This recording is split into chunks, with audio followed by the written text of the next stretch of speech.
केदारनाथ उपचुनाव को लेकर बीजेपी प्रत्याशी आशा नौटियाल के पक्ष में जनसभा। सीएम धामी को सुनने के लिए बड़ी संख्या में पहुंचे लोग। सीएम धामी ने कहा, हर केदारवासी को पुकार और खिलाना है कमल फिर एक बार।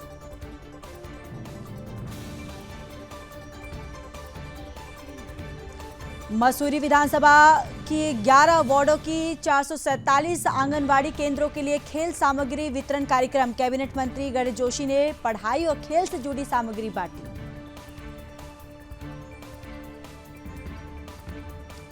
अपने अंतिम चरण में चारधाम यात्रा। 2 नवंबर को गंगोत्री धाम और 3 नवंबर को यमुनोत्री धाम के बंद होंगे कपाट। दोनों धामों में अब तक पहुंचे 15 लाख श्रद्धालु। सर्दियों की आहट के बावजूद भी बड़ी संख्या में पहुंच रहे हैं श्रद्धालु। सतर्कता जन जागरूकता सप्ताह और प्रशिक्षण शिविर का शुभारंभ। सीएम धामी ने किया अभियान शुभारंभ। सीएम धामी ने कहा, भ्रष्टाचार के खिलाफ हो रही है कार्रवाई में विजिलेंस विभाग की अहम भागीदारी।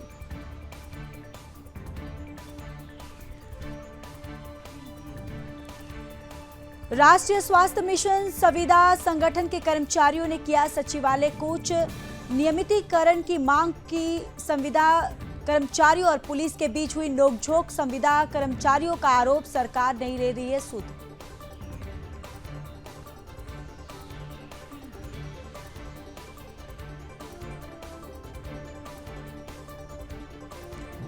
देहरादून में देर रात तक दबंगों ने शॉप में की तोड़फोड़। शॉप मालिक ने कहा, पिछली बकाया राशि मांगने पर दबंग हुए बेकाबू। मौके पर पहुंची पुलिस, कानूनी कार्रवाई जारी। दबंगों पर अवैध शराब का कारोबार का आरोप।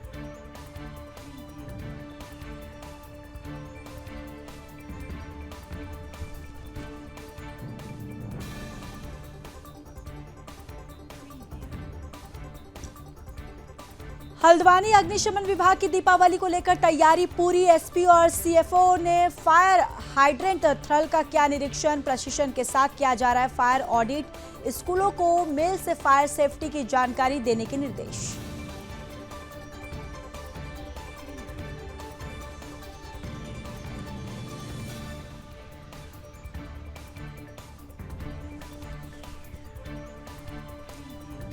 हरिद्वार में अवैध गैस रिफिलिंग पर खाद्य विभाग की दबिश। चेकिंग में 80 कमर्शियल सिलेंडर, 2 नौजत जब्त। 3 लोगों समेत भवन मालिक के खिलाफ कार्रवाई जारी। डीएम ने छापेमारी में शामिल खाद्य टीम की पीठ थपथपाई।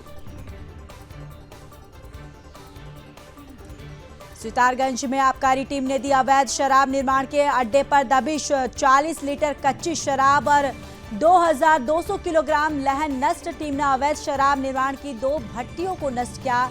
विनिष्टीकरण अभियान में शराब निर्माण करने वाले पर हो रही है सख्त कार्रवाई। बागेश्वर के कपकोट में रोजगार देने वाले गांवों में नहीं बन पाई सड़क। सड़क मार्ग के अभाव में गांवों से पलायन कर रहे ग्रामीणों ने कपकोट विधायक को सौंपा ज्ञापन।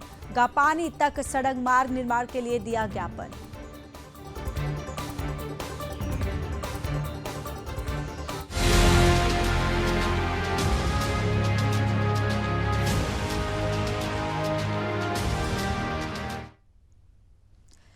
नमस्कार, आप देख रहे सुदर्शन न्यूज। मैं हूं आपके साथ ज्योति यादव। चलिए बुलेटिन की शुरुआत करते हैं उत्तराखंड की खबरों के साथ। सीएम धामी केदारनाथ विधानसभा उपचुनाव में बीजेपी प्रत्याशी आशा नौटियाल के नामांकन कार्यक्रम में शामिल होने रुद्रप्रयाग पहुंचे, जहां उन्होंने बीजेपी प्रत्याशी के पक्ष में जनसभा को संबोधित किया। उन्होंने कहा कि प्रधानमंत्री मोदी जी के कुशल नेतृत्व में श्री केदारनाथ धाम में पूर्ण निर्माण कार्यों के साथ ही यात्रा को सुगम और सुरक्षित बनाने के लिए अनेक विकास कार्य जो है वो संचालित किए गए हैं, जो आने वाले समय में श्रद्धालु की संख्या में अभूतपूर्व वृद्धि का मार्ग प्रशस्त करेंगे। इसके माध्यम से स्थानीय लोगों को भी आजीविका के नए अवसर जो है वो प्राप्त होंगे। इसके साथ ही उन्होंने कहा कि हमारी सरकार देवभूमि के सभी वर्गों के उत्थान के लिए समर्पित होकर कार्य कर रही है। आज समाज का जन जन डबल इंजन सरकार की कल्याणकारी नीतियों से लाभान्वित हो रहा है। मुझे पूर्ण विश्वास है कि केदारपुरी की देवतुल्य जनता आशा जी को अपना समर्थन देकर बीजेपी को प्रचंड मतों से विजयश्री प्रदान करेगी।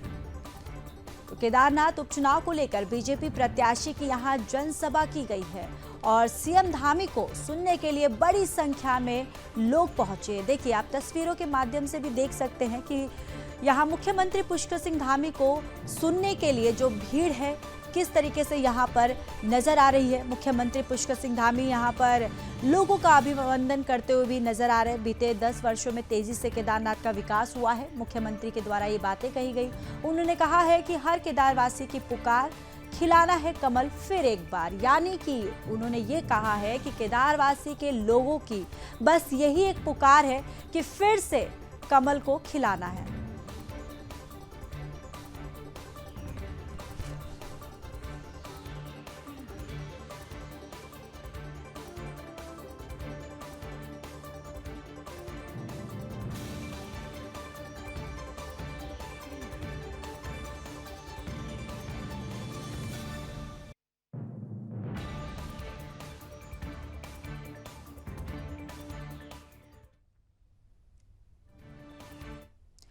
खबर उत्तरकाशी से है, जहां 10 मई को यमुनोत्री गंगोत्री धाम के कपाट उद्घाटन के साथ शुरू हुआ चारधाम यात्रा सत्र अब अपने अंतिम चरण में है। शीतकाल के आगमन पर परंपरा अनुसार गंगोत्री मंदिर के कपाट आने वाली 2 नवंबर को अन्नकूट पर्व पर बंद हो जाएंगे और यमुनोत्री मंदिर के कपाट भी आने वाली 3 नवंबर को भैया दूज के पर्व पर बंद कर दिए जाएंगे। शीतकाल में गंगा जी की उत्सव मूर्ति मुखवा गांव और यमुना जी की उत्सव मूर्ति खरसाली गांव में विराजमान रहेगी, जहां पर शीतकाल के दौरान श्रद्धालु पूजा अर्चना कर सकेंगे।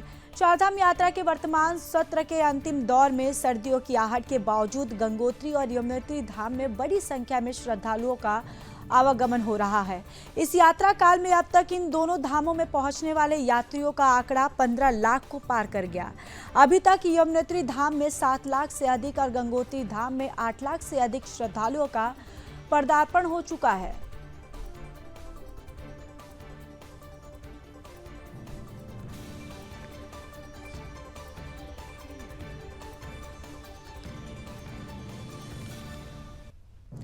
तो देखिए, दोनों धामों में अब तक 15 लाख जो श्रद्धालु हैं पहुंचे हैं। और आपको बताते चले कि शीतकाल के आगमन पर जो परंपरा के अनुसार गंगोत्री मंदिर के कपाट आने वाली 2 नवंबर को अन्नकूट पर्व पर बंद कर दिए जाएंगे और यमुनोत्री मंदिर के कपाट भी आने वाली 3 नवंबर को भैया दूज के पर्व पर बंद कर दिया जाएगा।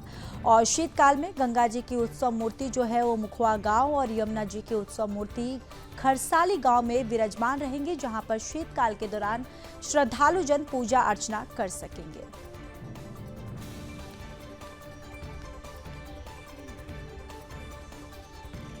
तो चलिए आगे बढ़ते हैं। विजिलेंस विभाग ने सत्य निष्ठा की संस्कृति पर आधारित सतर्कता जन जागरूकता सप्ताह 2024 और प्रशिक्षण शिविर का शुभारंभ किया। इस दौरान मुख्यमंत्री पुष्कर सिंह धामी विजिलेंस विभाग जन जागरूकता अभियान का शुभारंभ करेंगे। मुख्यमंत्री धामी ने बताया कि विजिलेंस विभाग प्रदेश में भ्रष्टाचार के खिलाफ कार्रवाई करने में अहम भागीदारी निभाता है। वहीं किस तरह विभाग की ओर मजबूत किया जा सके, इसको लेकर इस जन जागरूकता सप्ताह में गोष्ठी भी की जाएगी। तो जन जागरूकता अभियान जो है वो प्रशिक्षण शिविर का शुभारंभ होगा, जहां मुख्यमंत्री पुष्कर सिंह धामी ने जन जागरूकता अभियान का शुभारंभ करेंगे। भ्रष्टाचार के खिलाफ कार्रवाई में विजिलेंस विभाग की भागीदारी है, उन्होंने ये बातें कही। उन्होंने कहा है कि विभाग में मजबूती के लिए गोष्ठी की जाएगी।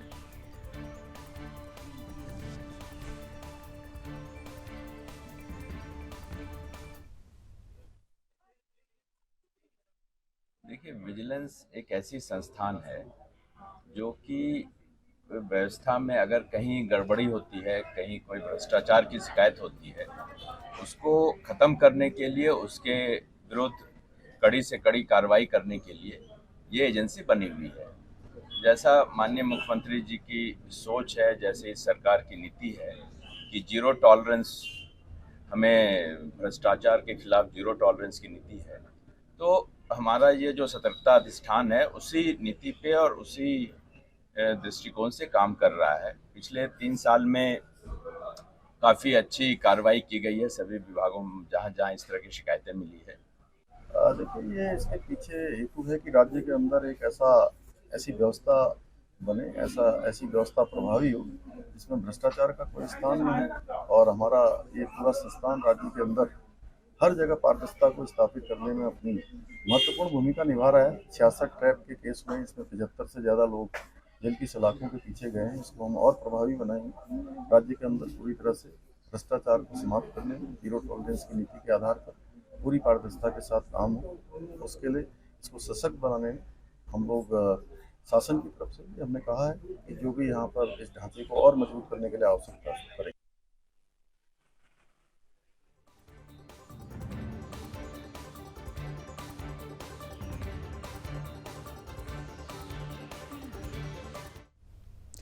तो चलिए आगे बढ़ते हैं। खबर राजधानी देहरादून से है, जहां राष्ट्रीय स्वास्थ्य मिशन कर्मचारी संगठन ने कार्मिकों के नियमितीकरण की मांग सहित अपनी कई मांगों को लेकर सचिवालय कूच किया।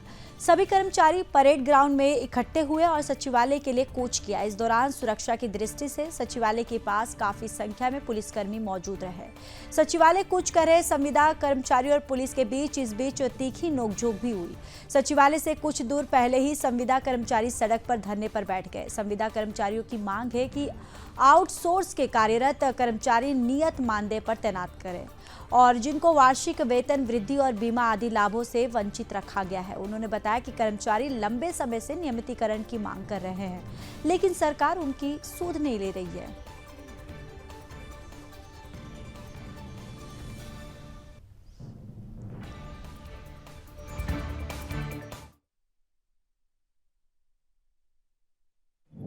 सर हमारी सिर्फ एक मुश्त मांग है, वो है नियमितीकरण। हमें यहाँ पे सभी राष्ट्रीय स्वास्थ्य मिशन NHM कर्मचारी यहाँ पर इकट्ठे हुए हैं परेड ग्राउंड पे, जो हम सचिवालय तक के लिए यहाँ से क्या करेंगे, एक आक्रोश रैली शांतिपूर्वक करने वाले हैं। सभी लोग यहाँ पर हेल्थ वर्कर्स हैं, डॉक्टर्स हैं, नर्सेज हैं और हमारे पैरामेडिकल स्टाफ हैं, टीबी यूनियन से हैं, सभी लोग हेल्थ वर्कर्स हैं जो यहाँ पर आज एकत्रित हुए हैं नियमितीकरण की मांग को लेकर। क्योंकि अगर आप देखेंगे सभी अन्य राज्यों में, जो अगर हम बात करें राजस्थान की, अगर हम बातें करें मणिपुर की, अगर हम बात करें हरियाणा की, सभी जगह नियमितीकरण हो रहा है। और हमारे यहाँ जो डबल इंजन की सरकार भी है, तो हमारे यहाँ ऐसी क्या कमी रह गई जो हमें नहीं किया जा रहा है। हाई कोर्ट ने कह दिया, सुप्रीम कोर्ट ने कह दिया, हर जगह ये चीजें चल रही है। तो उत्तराखंड में ये जो हमें हमारा लाभ, हमारा हक नहीं मिल पा रहा है, उस हक के लिए हम यहाँ पे आज एकत्रित हुए हैं।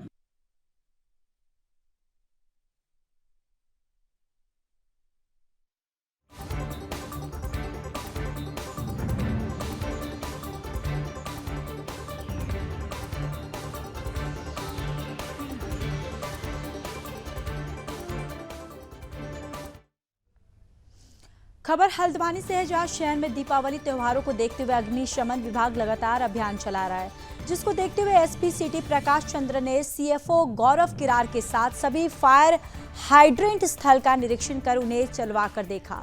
इसके साथ ही अग्निशमन विभाग लगातार पटाखों की दुकानों और गोदामों का निरीक्षण कर रहा है। इस संबंध में जानकारी देते हुए सीएफओ गौरव किरार ने बताया कि दीपावली को देखते हुए टेंट हाउस, होटल, अस्पताल और स्कूल में प्रशिक्षण देने के साथ ही उनका फायर ऑडिट भी किया जा रहा है। साथ ही स्कूलों को मेल भेजकर सभी छात्रों को पटाखों से लगने वाली आग और फायर सेफ्टी के बारे में जानकारी देने के निर्देश भी दिए गए हैं।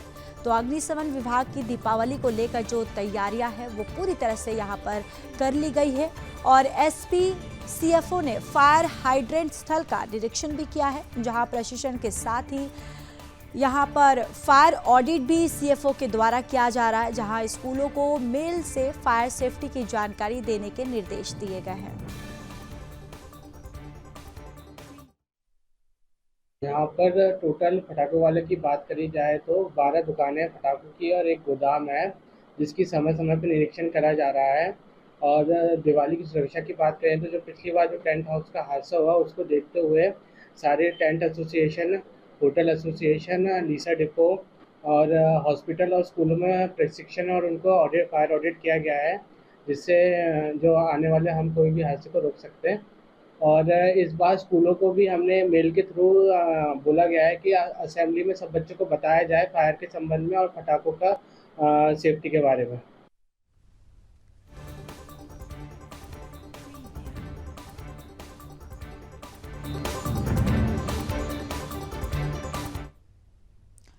खबर हरिद्वार से है, जहां जिला खाद्य पूर्ति अधिकारी तेज बल सिंह ने गोपनीय सूचना मिलते ही तुरंत टीम का गठन कर छापेमारी की। आपको बताते चले कि जिला मूर्ति अधिकारी तेज बल सिंह को सूचना मिली कि जॉर्ज कंट्री से लगभग 5 किलोमीटर दूर पार्वती इनक्लेव के पास हृदय राम निवास में अवैध रूप से गैस रिफिलिंग का धंधा चल रहा है, जिससे सरकार को प्रतिदिन लाखों रुपए का नुकसान पहुंचाया जा रहा है।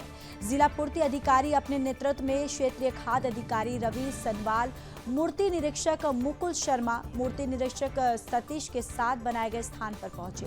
वहां पर संदिग्ध हालत में खड़े वाहन की चेकिंग में 30 कमर्शियल गैस सिलेंडर बरामद हुए और हृदय राम निवास भवन में चेकिंग के दौरान 50 कमर्शियल गैस सिलेंडर, 2 नोजल पकड़े गए जो कि डोमेस्टिक से कमर्शियल गैस सिलेंडर भरने के काम आते हैं। जिला पूर्ति अधिकारी ने बताया कि मौके से 3 लोगों सहित भवन मालिक के खिलाफ अभियोग पंजीकरण करके कार्रवाई उन पर की जा रही है। उन्होंने बताया कि अवैध तरीके से डोमेस्टिक से कमर्शियल गैस सिलेंडर भरने में प्रति सिलेंडर सरकार को लगभग 900 रुपये के राजस्व की हानि हो रही थी और अवैध रिलीफिंग के पास क्षेत्र के लिए भी खतरा हो सकता है।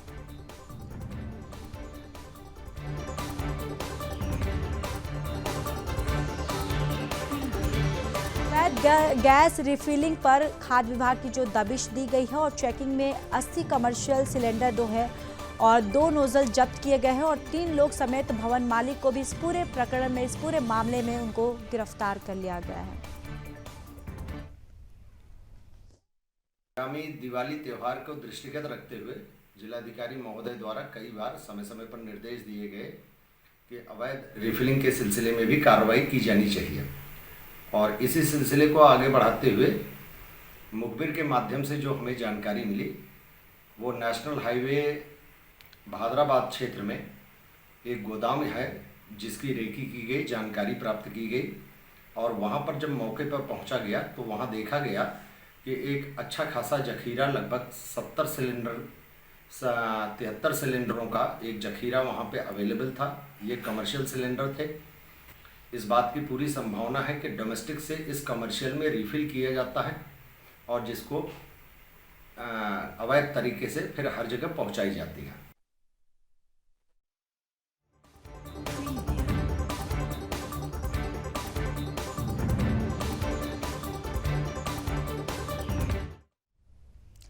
तो चलिए अब खबरों में बात कर लेते उधम सिंह नगर की, जहां जिले में फल फूल रहे अवैध शराब के कारोबार को रोकने के लिए आबकारी विभाग लगातार कार्रवाई करते हुए नजर आ रहा है।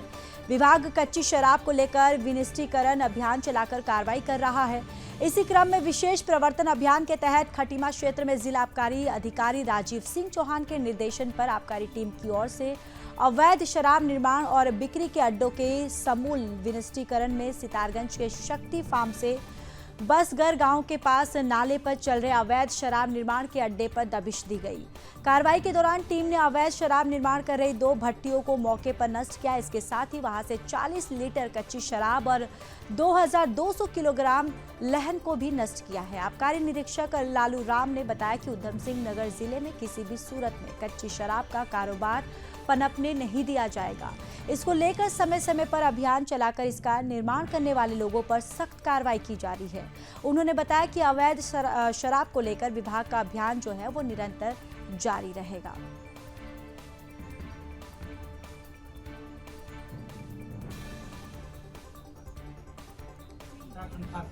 के आदेशानुसार जिला आबकारी अधिकारी राजीव सिंह चौहान के निर्देशानुसार मेरे द्वारा मैं आबकारी टीम खटीमा द्वारा सितारगंज क्षेत्र के अंतर्गत बसगर नाले के किनारे चलती हुई 2 भट्टियों को पकड़ा गया एवं दोनों भट्टियों को समूह नष्ट किया गया तथा उसकी शराब बनाने को उपकरण को भी नष्ट किया गया। मौके पर 40 लीटर कच्ची शराब बरामद की गई तथा 2200 किलोग्राम लहन को भी मौके पर नष्ट किया गया।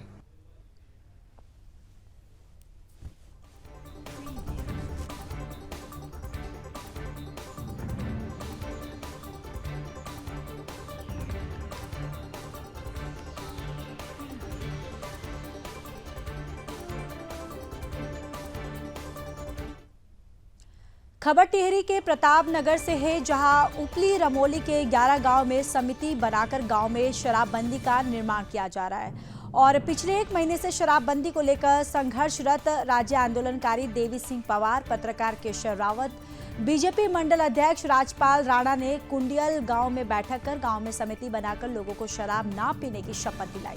साथ ही शादी समारोह और सार्वजनिक स्थानों पर भी शराब पीने वालों के खिलाफ सामाजिक बहिष्कार और कानूनी कार्रवाई करने का निर्णय लिया। इसके साथ ही आने वाले समय में शादी के कार्ड पर शराब नहीं, संस्कार दो के स्लोगन के साथ नशा मुक्ति शादी लिखवाने का संकल्प लिया। राज्य आंदोलनकारी देवी सिंह पवार ने कहा कि उन्होंने लगभग 11 गांव कंडियाल गांव, उपला कंडियाल गांव और पंडर गांव, बटकोट, मोहलिया, सेंधी, दिनगांव, सिलोडा, महरगांव, रेका और कुडियल गांव में जाकर बैठक कर समितियां बनाई हैं और 11 गांव नशाबंदी को लेकर उनके साथ लामबंद है। उन्होंने कहा कि पूरे क्षेत्र में शराब को लेकर महिलाएं बहुत ही आक्रोशित और पीड़ित हैं। वो चाहती थी कि कोई शराब के खिलाफ आवाज उठाए। अब जब शराब के खिलाफ एक तरह का आंदोलन शुरू हुआ तो महिलाओं को काफी राहत मिली है। अभी केवल 11 गांव के ही शराब के खिलाफ लामबंद हुए हैं। इसके बाद पूरी उपली रामोल के 22 गांव को शराबबंदी के लिए प्रेरित किया जाएगा। हर गांव में बैठक कर समितियां बनाकर नशे के खिलाफ लोगों को जागरूक किया जाएगा और पूरे क्षेत्र को नशा मुक्ति किया जाएगा। हमारा पूरा प्रताप नगर क्षेत्र नशा मुक्ति हो और इसके लिए लगातार ये आंदोलन और संघर्ष जो है वो जारी रहेगा। और उसके बाद जब पूरे प्रताप नगर क्षेत्र नशा मुक्त हो जाएगा तो उसके बाद आगे भी इस कार्यक्रम को जिले स्तर पर बढ़ाया जाएगा। इसके साथ ही उन्होंने कहा कि सरकार से ये भी मांग करेंगे कि देवभूमि उत्तराखंड को नशा मुक्त करने की घोषणा की जाए।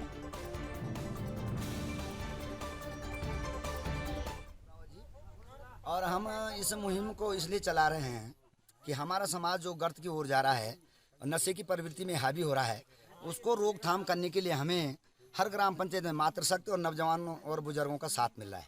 और यह एक शराब क्या, ये ऐसा भी शराब हो गया है कि भविष्य में आने वाली पीढ़ी नशे ही में झूलेगी और कहीं विकास कार्य नहीं दे पाएगी और स्वयं का विकास भी नहीं कर पाएगी। तो इस मुहिम में जितने गांव ने हमारा समर्थन किया, बुड़कोट, मोहलिया, बेलडोगी और कंडियाल गाँव, उपला ग्राम पंचायत नई बनी है और वो भी बधाई के पात्र। उन्होंने फुल पुरजोर सहयोग देने का काम किया है।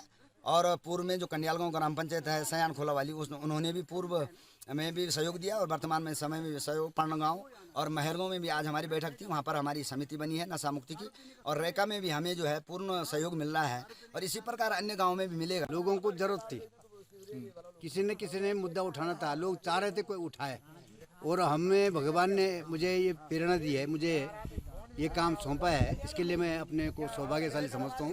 ये भगवान नागराजा की माँ भगवती की कृपा है, पितरों का आशीर्वाद है। आप देख रहे हैं कितना अच्छा रिस्पॉन्स मिल रहा है। लोग चाह रहे हैं, लोगों के अंदर एक कम्पिटिशन था, लोग जानबूझ के नहीं ला रहे थे। लोग हरी को थैली उड़ाएंगे, तैन ले आए तो मैं भी लो, तैन ले आए तो मैं ले लो। अब जब बंद होगी तो बंद हो जाएगा। इसमें ये बहुत बढ़िया पहल हो गई। लोगों का आशीर्वाद मिलेगा आप सबको।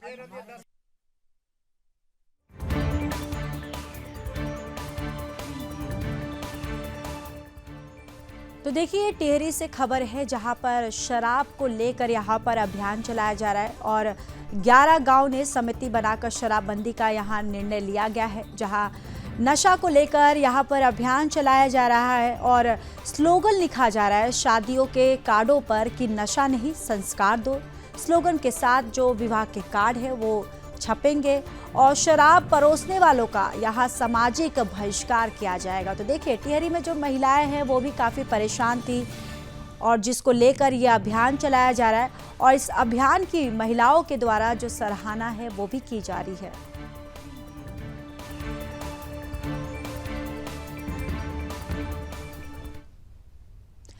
देहरादून में कैबिनेट मंत्री गणेश जोशी ने दीपावली के उपलक्ष्य में अपनी विधायक निधि से मसूरी विधानसभा के 11 वार्डों की 47 आंगनवाड़ी केंद्रों के लिए खेल सामग्री वितरण कार्यक्रम में प्रतिभाग किया। इस दौरान उन्होंने विधानसभा क्षेत्र मसूरी आंगनवाड़ी केंद्रों के लिए पठन पाठन और खेल सामग्री बांटी। इस अवसर पर उन्होंने आंगनवाड़ी केंद्रों के लिए पठन पाठन और खेल सामग्री पर आधारित वीडियो का विमोचन किया। कैबिनेट मंत्री ने सभी को दीपावली की बधाई और शुभकामनाएं देते हुए कहा कि शिक्षा हमारे समाज का एक महत्वपूर्ण हिस्सा है और शिक्षा के बिना किसी भी देश या समाज का विकास नहीं हो सकता। उन्होंने कहा कि किसी को ध्यान में रखते हुए हमने अपनी मसूरी विधानसभा के 47 आंगनबाड़ी केंद्रों में पढ़ रहे बच्चों को खेल और पढ़ने लिखने की सामग्री देने की शुरुआत की है। उन्होंने कहा कि ये बच्चे देश का भविष्य है और इन्हें सही राह दिखाना हमारा कर्तव्य है। उन्होंने कहा कि प्रधानमंत्री मोदी का बढ़ेगा इंडिया तभी तो आगे पढ़ेगा इंडिया तभी तो आगे बढ़ेगा इंडिया नारा तभी साकार होगा जब हमारे ये बच्चे पढ़ाई में आगे बढ़ेंगे।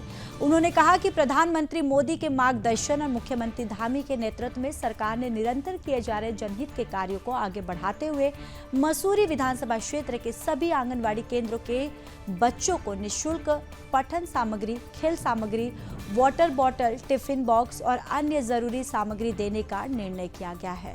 उन्होंने कहा कि शिक्षा हमारे जीवन का आधार है और हर बच्चे को गुणवत्तापूर्ण शिक्षा का अधिकार है। उन्होंने कहा कि सीएम धामी सरकार गरीब सहायक लोगों के बच्चों को गुणवत्ता युक्त शिक्षा प्रदान करने की दिशा में कार्य कर रही है।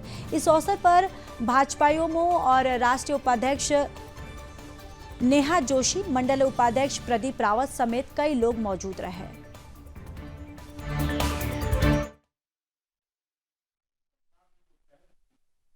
भारतीय जनता पार्टी जिस चिंतन और जिस विचार को लेकर काम करती है, दीनदयाल जी का विचार कि समाज के अंतिम पीढ़ी के अंतिम व्यक्ति तक विकास की लहर पहुंचनी चाहिए।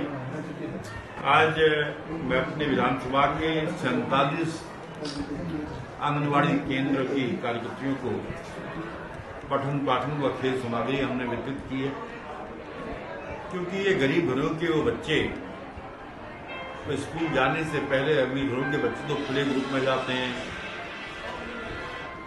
और वहाँ पढ़ाई करते हैं, लेकिन ये बच्चे वहाँ जाने में सक्षम नहीं और आंगनबाड़ी के माध्यम से हमारी सरकार इनको आगे लाने का प्रयास कर रही है।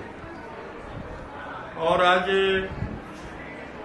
मैंने अभी अपने यहाँ की सभी आंगनबाड़ियों को 53 आंगनबाड़ी को मैं पहले ये सामान दे चुका हूँ, 47 को हमने आज दिया है।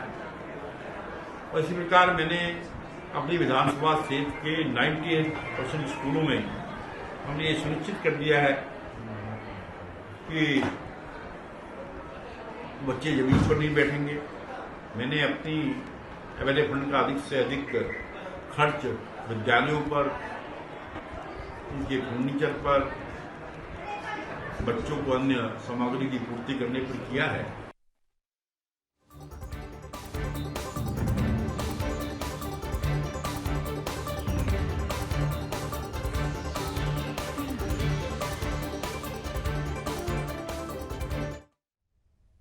उत्तराखंड के बुलेटिन में फिलहाल के लिए बस इतना ही। बाकी देश और दुनिया की तमाम बड़ी खबरों के लिए देखते रहिए सुदर्शन न्यूज।